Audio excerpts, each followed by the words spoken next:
think that's the one thing that YouTubers and influencers have started making us rethink. That when we look at content and what they're putting out, it is a form of entrepreneurship. They are literally building empires around this. And, for the longest time, people would, perhaps even in mid-COVID, dismiss this idea of the idea of being a creator as one that's just full of vanity. But it's definitely not that. And I think that also speaks volumes to reflect the kind of change in the conversation around you that you're trying to bring. And that's been central to your journey.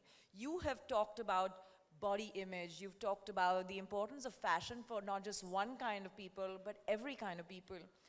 When that happened, was it challenging to take a step in a space that nobody else is willing to go and tread?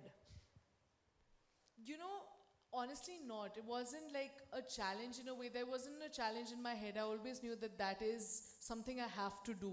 Because that's why I started watching YouTube videos in the first place, right? I wanted to find comfort. Yeah. So for me, it came very naturally. It was almost, but I won't take away from the fact that people did impose hate and, trolling initially, because I was not the ideal standard of beauty on the internet creating videos.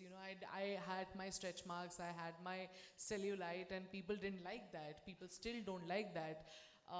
And that's very disheartening. But little by little, I was very fierce. So that's the thing, and that's why I like to, and I love that you called me an entrepreneur so much, because that's how I reckon myself as well.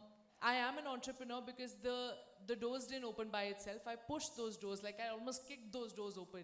I would go, and till date I have no ego in calling the biggest of the people and standing up for myself. You think those ramp walks happened because I had this social media following? No, definitely it made a mark. But I still had to reach out to the biggest people to ensure that what I want to say and what I want to talk about stays. No matter what brand deal that comes, my messaging about inclusivity and skin positivity and body positivity stays. Yeah. But I want you to peel that a little more for us when you say that I actually raised my hand and I asked. Most of the time, we are fearful of getting to that step. How did you overcome that? Was it because you came from a position of saying, I have nothing to lose? What was it that made you do it? Exactly, nothing to lose. Nobody did it. If I do it and if I get a rejection, and I got a few rejections as well, then okay, it's just like giving an audition. It's media at the end of the day. A lot of actors around us, and the biggest of the actors still audition and they don't get a role. Yeah. And I had that mentality that I wasn't fearful of rejection.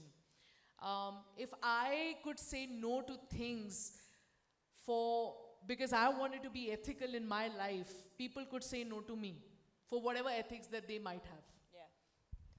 Yeah. Look at that brutal honesty, but also admission that it's absolutely okay. Let's not take it to heart, because this is absolute normal behavior by anybody. And perhaps that's what keeps Sakshi going.